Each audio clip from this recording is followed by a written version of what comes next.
안녕하세요. 조석희 장로. 최인숙 권사입니다. 연이은 저희 가족들의 애경사로 인해 사랑의 교회 성도님들께 많은 사랑을 받았습니다. 이제는 더 큰 사랑으로 보답하며 하나님 보시기에 아름다운 부부로 살아가겠습니다. 오늘 말씀의 제목은 천국으로 가는 사다리입니다. 하나님의 말씀을 봉독함으로 하나님의 말씀을 선포하겠습니다. 마태복음 7장 21절 말씀입니다. 나더러 주여 주여 하는 자마다 다 천국에 들어갈 것이 아니요 다만 하늘에 계신 내 아버지의 뜻대로 행하는 자라야 들어가리라. 아멘. 어느 날 야곱은 돌베개를 베고 잠을 자게 됩니다.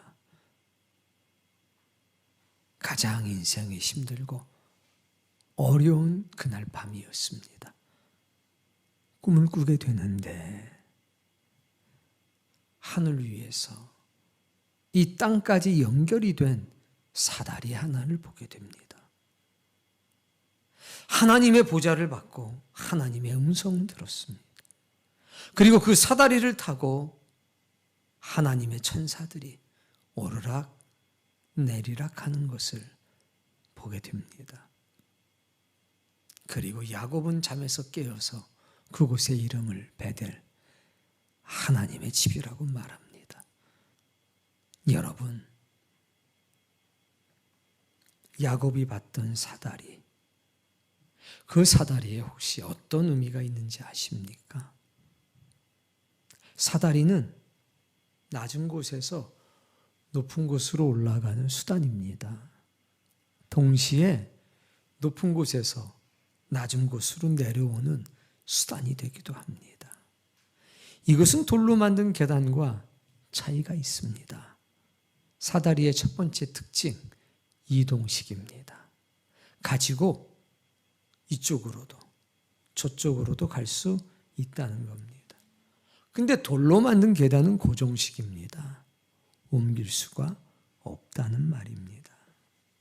그리고 계단은 항상 땅에서 시작해서 더 높은 곳으로 올라갑니다.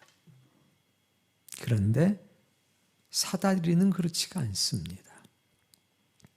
사다리는 위아래 구별이 없습니다.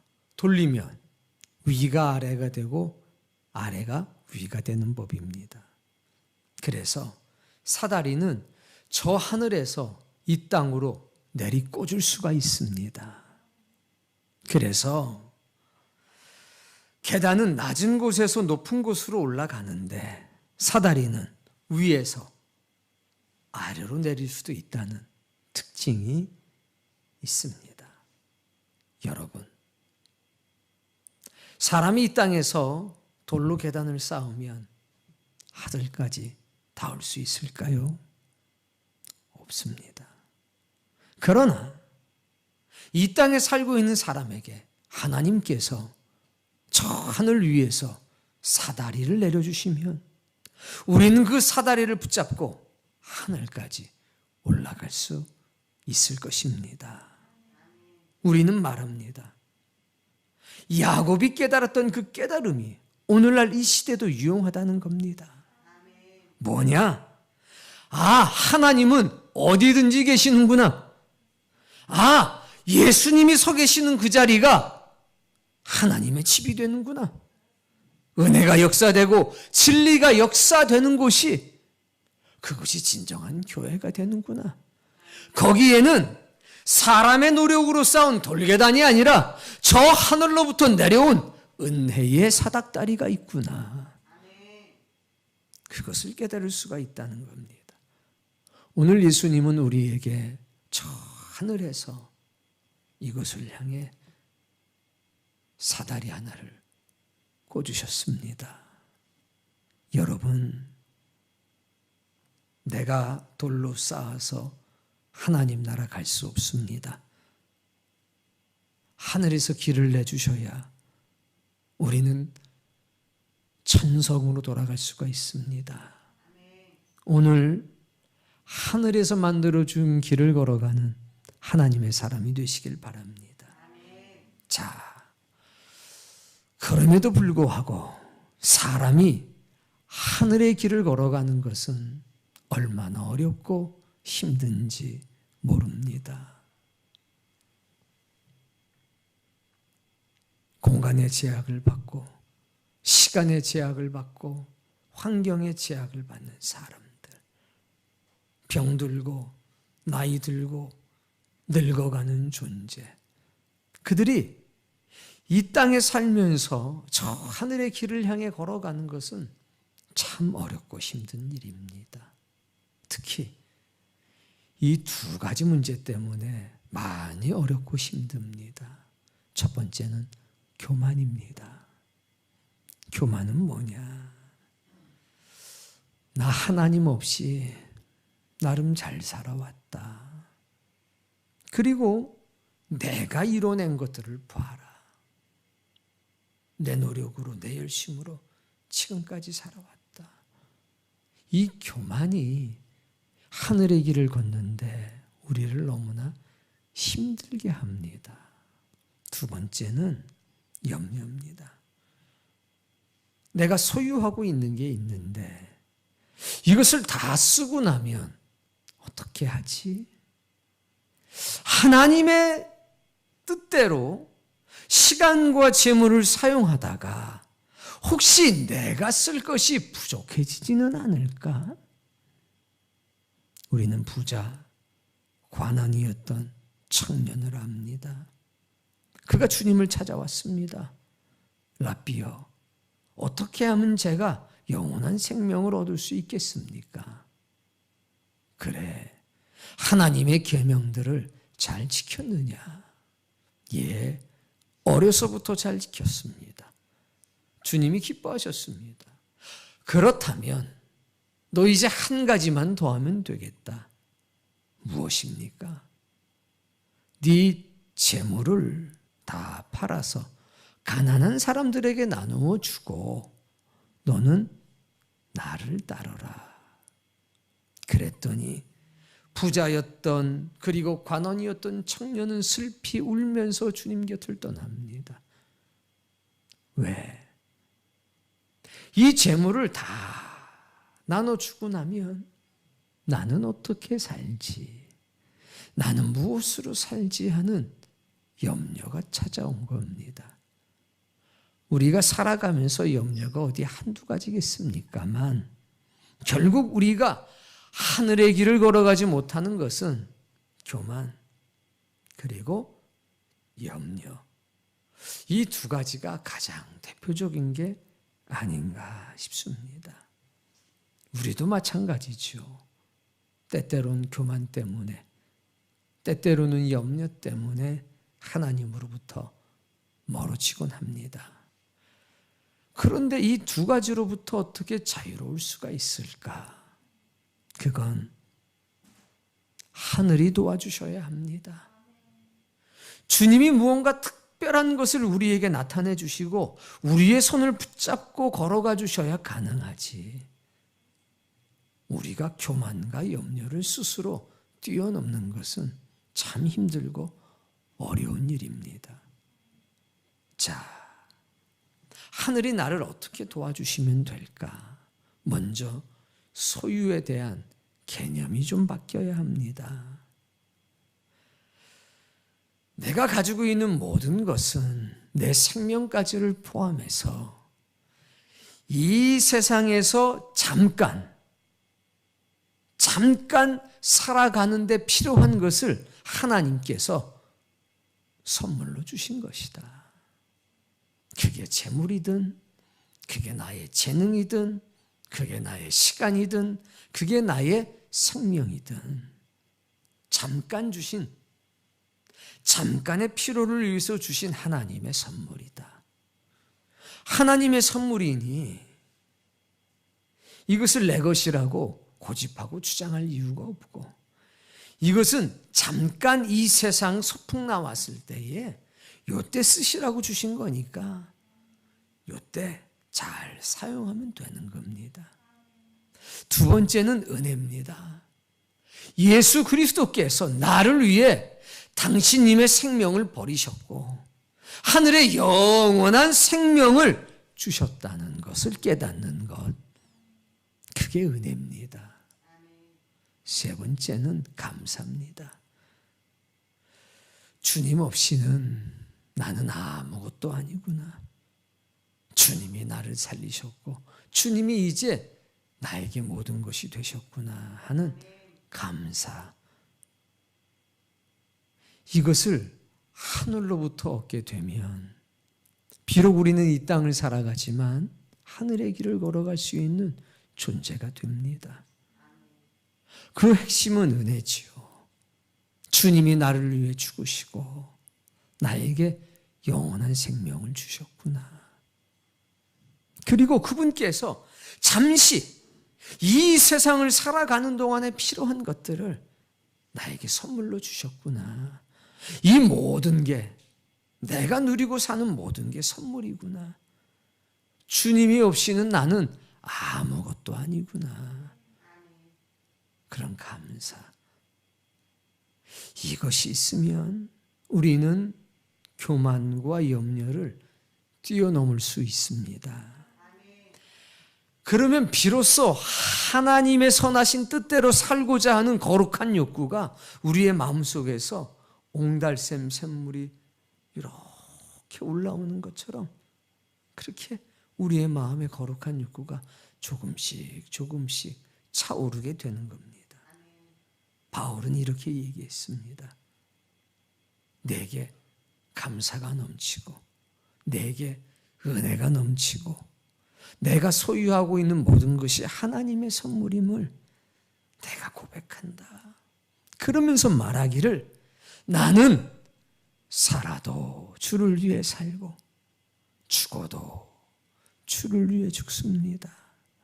이걸 한마디로 말하면 나는 오늘 죽어도 감사한 것밖에는 없습니다. 그러니 살아도 감사, 죽어도 감사하다는 것입니다.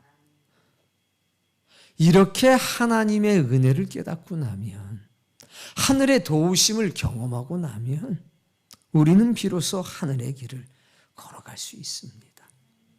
우리는 믿음에 관해서 잘 알고 있습니다. 믿음이 무엇일까?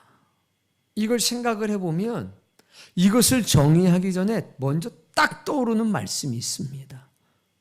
나의 의인은 믿음으로 말미암아 살리라. 오직 의인은 믿음으로 말미암아 살리라. 오직 믿음으로 구원을 얻느니라. 이 말씀이 먼저 생각납니다. 그러니까 믿음에 대한 정의보다는 믿음으로 구원을 받을 수 있다는 사실이 먼저 떠오른다는 겁니다. 자, 그만큼 믿음이 중요하다는 것은 우리 모두가 잘 알고 있습니다. 그런데 여기서 믿음에 대한 정의를 한번 해보는 것도 좋습니다. 믿음이 뭘까 했을 때 생각일까? 굳은 신념일까? 아니면 아멘 믿습니다라고 크게 소리치는 것, 그게 믿음일까? 어쩌면 믿음은 하나님의 뜻대로 사는 게 아닐까? 근데 많은 사람들은 믿음을 관념으로 이해합니다. 그게 불행의 시작인 거죠. 그래서 예수님께서는 잘못된 관념의 길을 걸어가고 있는 사람에게 오늘 천국으로 가는 다리 혹은 사다리를 탁 내려주신 겁니다.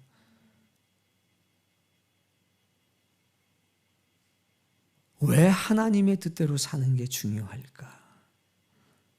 이 땅에서 하늘의 뜻을 이루어야 하기 때문입니다. 주님이 말씀했습니다. 어떻게 기도해야 될까요? 야, 얘들아 잘 들어. 하나님의 뜻이 하늘에서 이루어진 것처럼 이 땅에서도 이루어지게 하소서. 이렇게 기도해. 하나님의 뜻은 하늘에만 머물러 있는 것이 아니라 이 땅에 이루어질 때 의미가 있어. 우리가 하나님의 뜻을 행하는 것이 왜 중요하는가? 이 땅에서 하나님의 뜻을 이루어야 하기 때문입니다. 하나님의 뜻을 누가 이룰까? 하나님이 이루십니다. 주의 천사가 이루십니다. 그런데 우리가 도구가 돼서 사용된다는 것이 얼마나 큰 기쁨입니까? 하나님의 뜻이 그 뜻대로 우리가 살아가는 것이 왜 중요할까? 두 번째는 우리가 이 땅에서 하나님의 형상을 입어야 되기 때문입니다. 우리가 하나님의 뜻대로 살아갈 때 우리는 조금씩 하나님의 형상을 이 땅에서 입을 수가 있습니다. 우리는 이 땅에서 잘 사는 게 목적이 아니라 이 땅에서 천성으로 돌아가는 게 목적인데, 그러려면 거룩한 변화, 즉 물과 성령으로 거듭나야 합니다. 그런데 물과 성령으로 거듭나려면 필연적으로 우리가 하나님의 뜻대로 살아야 그때 그만큼씩 변화가 이루어지지 않습니까? 세 번째, 하나님의 뜻대로 사는 게 왜 중요한가? 우리는 이 땅에서 영생을 담을 수 있는 존재로 변화되어야 되기 때문입니다. 이 땅에 사는 존재가 영생을 담을 수 있는 길은 하나님의 뜻을 행하는 길밖에는 없습니다. 그때 비로소 우리는 하나님의 형상을 입기 시작하고 영생을 담을 수 있는 그릇으로 변화돼 갑니다. 여러분, 이건 우리의 힘만으로는 안 됩니다. 우리의 의지나 우리의 노력만으로는 안 됩니다. 주가 도와주셔야 합니다. 그러나 주님은 이미 여러분을 위해서 당신의 생명도 아끼지 않고 버리셨습니다. 하나님의 뜻은 이 땅에서 이루어져야 하고 우리는 그 뜻을 이루는 선한 도구로 부름받았다는 사실을 기억하십시오. 오늘 성경 본문에 보면 이렇게 시작해야 합니다. 21절, 나더러 주여 주여 하는 자마다 다 천국에 들어갈 것이 아니요. 다 천국 가고 싶었단 말입니다. 다 영생을 얻기를 원했단 말입니다. 그런데 주님이 말씀합니다. 주여 주여 부르짖는 그 사람들에게 내 이름을 간절하게 부른다고 천국에 가는 것이 아니다. 왜 이렇게 말씀하셨냐면 이유가 있습니다. 15절 말씀 읽어볼까요? 거짓 선지자들을 삼가라. 거짓 선지자들이 있었다는 겁니다. 선지자는 선지자인데 거짓말을 하는 선지자들이 있었습니다. 이사야 선지자의 글에 보니까 이렇게 기록되어 있습니다. 이 집이 구원을 얻었다. 너희가 평안하고 평안하다. 이렇게 말하면서 가증한 일을 행하고 자기의 이익을 취하는 사람이 거짓 선지자다. 너희는 그들을 조심하라. 이렇게 말씀하셨습니다. 무슨 얘기냐? 16절. 그들의 열매로 그들을 알지니. 17절. 이와 같이 좋은 나무마다 아름다운 열매를 맺고 못된 나무가 나쁜 열매를 맺는다. 그래서 18절과 19절에 보니까 열매로 그 나무를 알 수가 있다. 아름다운 열매를 맺지 못하면 찍혀서 불에 던지운다. 이러므로 그들의 열매로 그들을 알지니라. 무슨 얘기냐면 이스라엘, 즉 유대인들이 열매를 맺지 못하는 나무가 됐다는 겁니다. 형태는 있었는데, 형식은 있었는데 열매가 없었습니다. 나무인데 열매가 없는 나무, 열매를 맺지 못하는 나무가 됐습니다. 그 이유를 찾아가 보니까 그들에겐 전도가 없었습니다. 그들에겐 사랑이 없었습니다. 그들에겐 나눔이라고 하는 게 없었습니다. 뭐가 있었냐? 잘못된 선민 의식만 가득했습니다. 나는 하나님의 백성이고, 나는 구원을 받은 사람이고, 나는 약속을 받은 사람이야. 너는 이방인이고, 너는 저주받은 자고, 너는 지옥의 자식이야. 배타적 구원을 주장하면서 기쁘고 즐겁습니다. 하나님께서 왜 유대인을, 이스라엘을 미리 선택하셨는지 그 이유를 몰랐습니다. 그리고 알고 싶어 하지도 않았습니다.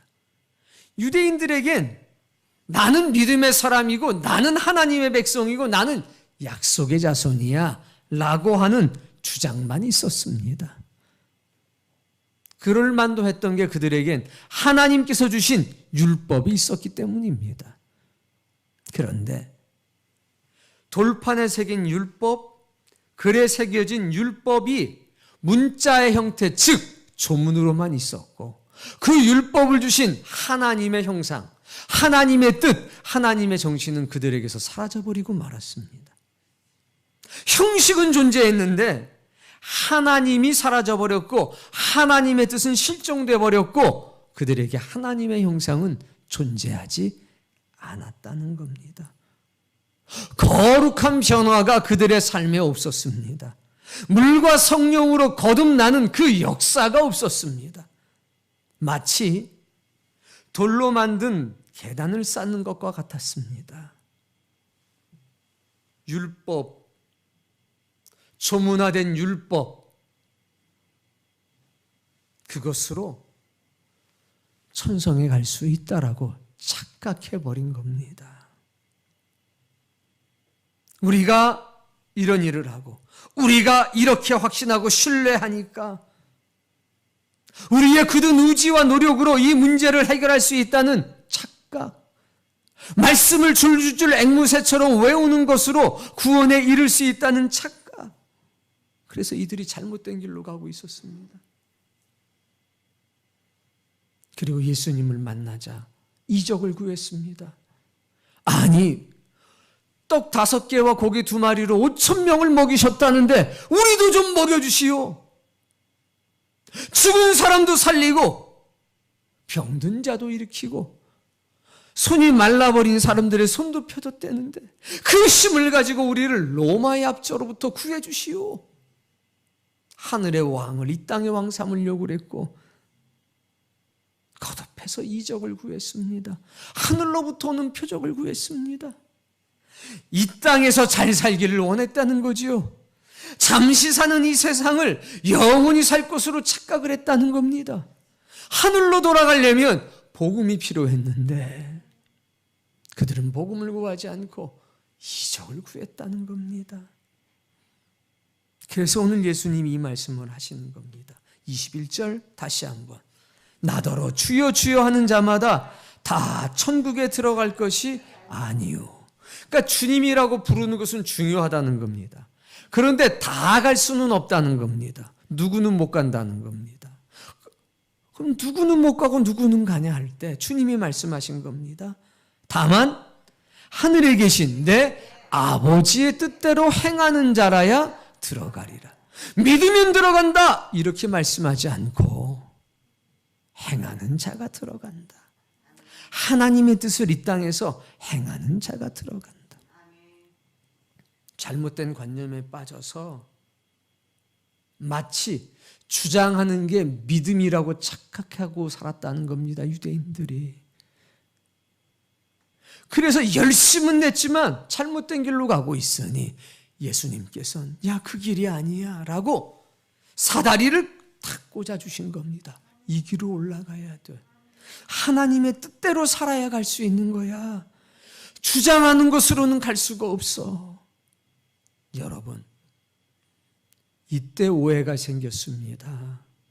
우리는 유대인이니까 하나님의 아들이니까 선민이니까 당연히 하나님 나라 갈 수 있어 라고 생각했었는데 율법이 있기 때문에 내가 하나님을 알기 때문에 당연히 구원받을 수 있을 거라고 생각했는데 예수님께서는 그건 아니야 라고 말씀하셨을 때 이들은 충격에 빠졌습니다.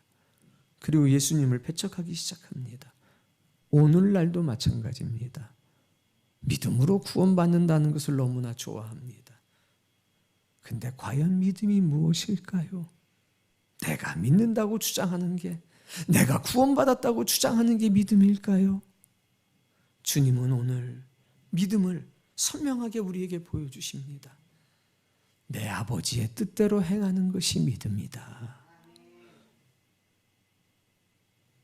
구원의 문턱을 높였다고 누구는 주님을 원망합니다. 그러나 이건 구원의 문턱을 높인 게 아니라 구원의 길을 여신 겁니다. 잘못된 관념의 길을 걸어가는 사람들에게, 마치 이 세상이 영원한 것이라는 것은 착각 속에 살고 있는 사람들에게 생명의 길을 여신 겁니다. 여러분, 오늘 주님이 선언하십니다. 사랑하는 성도들이여, 하나님의 뜻을 행하면 하나님 나라에 갈 수가 있어. 이 사다리를 타고 올라가면 천성에 이룰 수가 있어. 이 길을 올라가자. 이 길을 올라갑시다. 주님이 말씀하십니다. 어떡하시겠습니까? 이 사다리를 올라가는 것은 주님의 도우심이 없이는 어렵고 힘듭니다. 그러나 주님이 곁에 서서 말씀하십니다. 용기를 내라. 내가 너와 함께함이니라. 여러분, 저도 좌절하고 낙심할 때가 많습니다.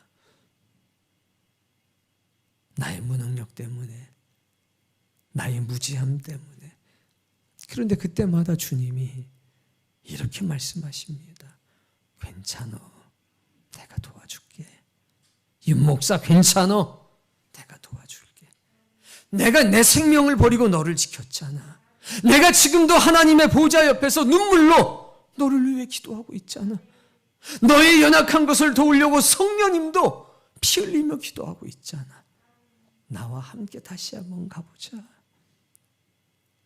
그래서 저 다시 일어납니다. 바울도 그랬습니다. 내 안에 육신의 소욕과 거룩한 영이 날마다 싸운다.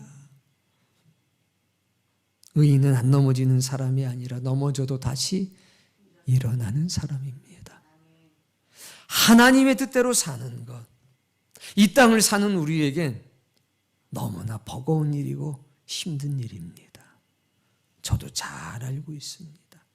그런데 오늘 주님이 하늘로 갈 수 있는 사다리를 저 하늘에서 내려놓으셨습니다. 꽂아주셨습니다. 그리고 오늘 말씀하십니다. 하나님의 뜻대로 한번 살아보지 않겠니? 여러분, 저는 여러분과 함께 어렵지만 주님의 도우심으로 하나님의 뜻대로 사는 기쁨을 누리길 원합니다. 때때로는 좌절하고, 때때로는 절망하고, 때때로는 무력감에 빠지고 현실이라고 하는 벽에 부딪히겠지만 그때마다 우리 주님이 도와주시겠다고 약속했으니, 그래, 우리 주님이 나를 위해 생명도 아끼지 않으셨지. 내 안에 있는 사망의 찌꺼기들을 당신님의 보혈로 씻어주셨지. 그래, 잠깐의 세월이지. 부유해도 잠깐, 가난해도 잠깐이지. 이 땅에서 나는 하나님의 뜻을 이루고 사는 기쁨을 누려야지. 이 땅에서 내가 영생을 담을 만한 그릇으로 변화돼야지.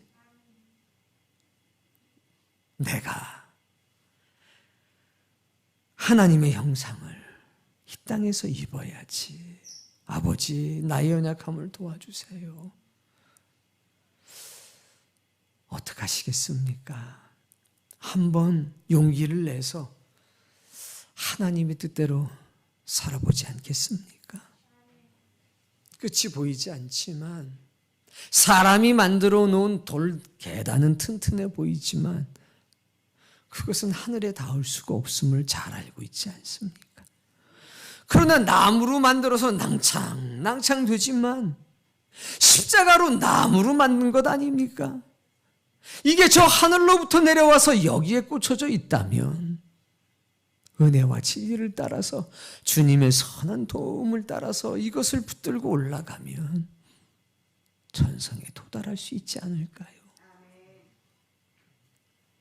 오늘 이 땅에서 하나님의 뜻대로 사는 기쁨이 여러분에게 있기를 바랍니다. 하나님의 형상을 닮아가는 기쁨, 하나님의 형상이 내 영혼에 담기는 기쁨, 그 거룩한 기쁨을 조금씩 누려보시길 바랍니다.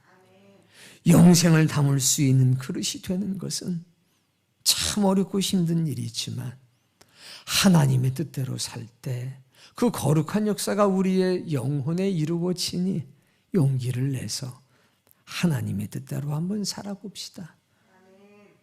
은혜, 그것은 주님이 나를 위해 주시고 영원한 생명을 우리에게 주셨다는 것이고, 감사는 주님 없이는 나는 못 살겠다. 예수님 없이는 나는 아무것도 아니네. 이것을 깨달아야 감사가 되는 거고, 그런 사람들은 소유에 대한 개념과 지식이 달라지게 됩니다. 아, 이 세상을 잠깐 살아가는 데 필요한 것을 하나님이 선물로 주셨구나. 재능도, 재물도, 시간도, 생명도. 이거 선하게 잘 사용하다가 나 하늘로 돌아가야 되겠다. 이런 마음이 있기를 바랍니다. 작아도 열매 맺는 나무가 됩시다. 관념 속에 갇힌 신앙이 아니라 은혜 가운데 하늘의 뜻이 이 땅에 이루어지는 그 기쁨을 누리며 사는 신자가 되기를 바라고, 때때로 넘어져도, 때때로 낙심해도 저도 있고 교회도 있고 이렇게 믿음에 연합된 성도들도 있고 예수님도 계시고 성령님도 계시니 우리 은혜와 진리 가운데 조금만 더 용기를 내서 살아가 봅시다. 아버지, 나의 믿음이 연약한 것을 도와주옵소서. 목사님, 내 믿음이 연약한 걸 좀 도와주세요. 집사님, 여보, 내 믿음이 흔들리니까 나를 좀 도와주어. 우리 이런 마음과 이런 사랑으로 하루하루를 살아가 반드시 하나님 나라에 다 도착하는 복을 누리시기를 예수님의 이름으로 축복합니다. 이 세상 잠깐 사는 거, 하나님의 뜻을 이루는 기쁨이 있기를 바라고, 혹시 여러분의 삶에 고난이 찾아오고 힘듦이 찾아온다면 따라해 봅시다. 우리 목사님도 힘들다고 그랬어. 저도 힘들어요. 그걸로 위로를 삼으세요. 나만 힘든 게 아니라 아이고 우리 목사님도 힘들다고 그러셨어. 아이고 믿음의 사람들도 힘들게 사는구나. 그걸로 위로를 받으시고 이것만 잊지 마세요. 아버지, 나의 믿음이 연약한 것을 도와주옵소서. 즉시로 도움의 손길이 올 겁니다. 저한테도 도움을 요청하시면 제가 도울 거고, 하늘의 도움을 요청하면 하늘의 천군과 천사가 도울 거니, 우리 힘들어도 용기를 내서 야곱이 봤던 그 사다리 주님이 다시 보여주셨으니 굳게 붙들고 한 걸음 한 걸음 천성으로 올라갑시다. 주님, 이들의 모습을 하나님의 나라에서 반드시 다시 보게 하옵소서.